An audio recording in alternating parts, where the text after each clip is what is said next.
कोविड-19 महामारी के दौरान स्टूडेंट्स दुविधा में हैं। दुविधा ये कि क्या एकेडमिक्स को प्रायोरिटी दें या अपनी जान को।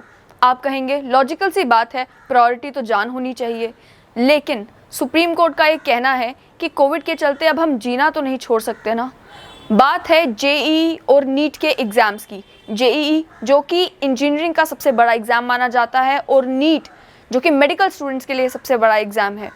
दोनों एग्ज़ाम्स सितंबर में शेड्यूल्ड हैं। जेईई का एग्ज़ाम जो है वो 1 से 6 सितंबर में कंडक्ट होगा और लगभग 11 लाख स्टूडेंट्स जो हैं वो इस बार जेईई के एग्ज़ाम्स में बैठेंगे। वहीं नीट का जो एग्ज़ाम है वो सितंबर 13 के लिए शेड्यूल किया गया है और 13 लाख स्टूडेंट्स जो हैं वो नीट के लिए अपेयर होंगे।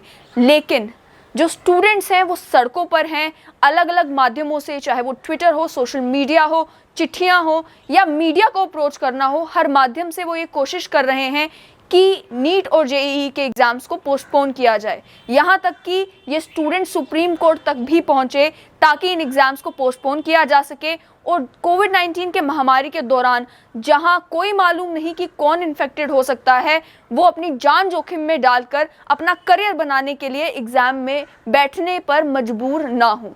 लेकिन हुआ ये कि सुप्रीम कोर्ट ने एग्ज़ाम पोस्टपोन करने से साफ मना कर दिया। अब इसके चलते कई सारी आर्गुमेंट सामने आ रही हैं। स्टूडेंट्स का ये कहना है कि किस तरीके से मैनेजमेंट ये इंश्योर करेगी कि जब वो एग्ज़ाम देने के लिए जाते हैं वो कोविड से इन्फेक्टेड नहीं होंगे। ये पहला मामला है। जिस तरीके से देखने को मिला कि यूनाइटेड स्टेट्स ऑफ अमेरिका में जब स्कूल्स खोले गए, और यूएस एक ऐसी जगह आप जानते हैं कि जो डेवलप्ड नेशन है, जहाँ पे हर कोई लोग जो हैं वो एजुकेटेड हैं, जहाँ पर सोशल डिस्टेंसिंग, मास्क पहनना, इन सारी चीज़ों को इन्फोर्स करवाना ज़्यादा आसान है as compare to a developing nation like India. वहाँ पर जब स्कूल्स खोले गए तो क्या आप मानेंगे 97,000 students tested positive for corona virus.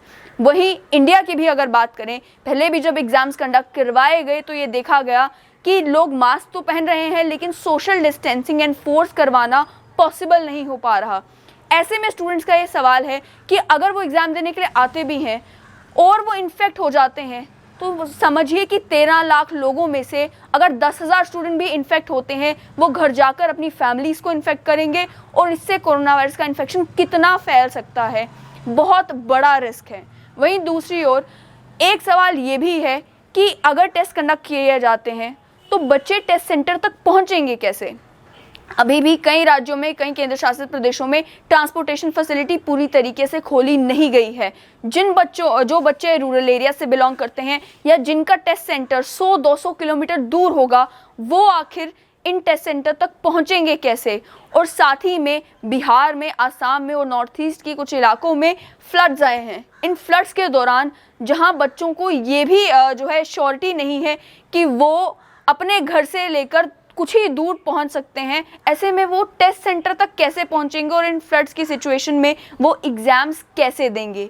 ये मेजर आर्ग्यूमेंट्स है। वहीं दूसरी ओर बात ये भी है कि यूजीसी के साथ भी स्टूडेंट्स की जो है इस समय लड़ाई चल रही है फाइनल सेमेस्टर एग्ज़ाम्स को लेकर। वो मामला भी सुप्रीम कोर्ट में पेंडिंग है। लेकिन जहां कोरोना वायरस के केसेस लगातार इंडिया में बढ़ते जा रहे हैं, 60,000 से ऊपर ही केसेस प्रतिदिन इंडिया में आ रहे हैं और डेथ टोल भी जो है वो बढ़ता जा रहा है। India 3rd most affected nation बन चुका है कोरोना वायरस से in terms of total number of cases.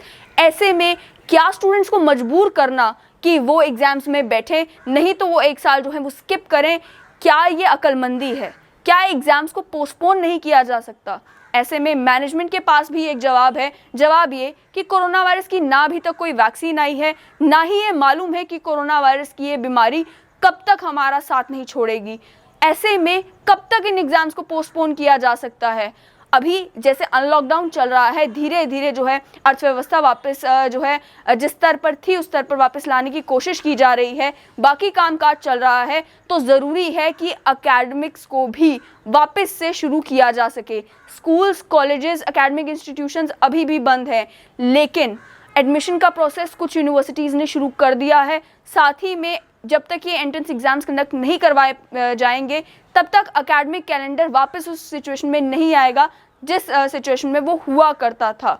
ये आर्गुमेंट है मैनेजमेंट की तरफ से, लेकिन इसमें भी बहुत ही सोचा समझा फैसला लेने की ज़रूरत है कि क्या इस समय में, जिस समय इतनी सारे परेशानियों से स्टूडेंट्स ग्रस्त हैं, क्या वो मेंटली फ्री होकर एग्ज़ाम दे पाएंगे? क्या उनके लिए एग्ज़ाम सेंटर तक पहुंचना पॉसिबल भी हो पाएगा? और इसमें क्लियर डिस्टिंक्शन हो जाती है उन लोगों के बीच में जो अमीर हैं और गरीब हैं। एक अमीर बच्चा, उसके लिए रिसोर्सेज भी सारे मौजूद हैं, उसके लिए मुश्किल नहीं होगा एग्ज़ाम सेंटर में आना, टेंशन फ्री होकर एग्ज़ाम देना, और शायद वो इस एग्ज़ाम को जो है क्वालिफाई भी कर ले। लेकिन एक बच्चा जो ऑलरेडी अलग अलग परेशानियों से ग्रस्त है, उसके लिए सेंटर तक पहुंचना एक और परेशानी हो जाएगी। उसके बाद उस सेंटर में जब वो होगा, ये उसके दिमाग में कॉन्स्टेंटली होगा कि जब मैं घर जाऊंगा, अगर मैं कोरोना वायरस से इन्फेक्टेड हो गया तो मेरा पूरा परिवार भी जो है इन्फेक्ट हो जाएगा। अगर पूरा परिवार इन्फेक्ट हो गया तो मेरे घर का खर्चा कैसे चलेगा, हमारी जो घर बार है वो किस तरीके से चल पाएगा। बहुत ज़्यादा ज़रूरी है कि एक सोचा समझा फैसला लिया जाए और रीथिंक किया जाए कि क्या नीट और जेईई के एग्ज़ाम्स को सितंबर के फर्स्ट वीक में कंडक्ट करवाना ज़रूरी है।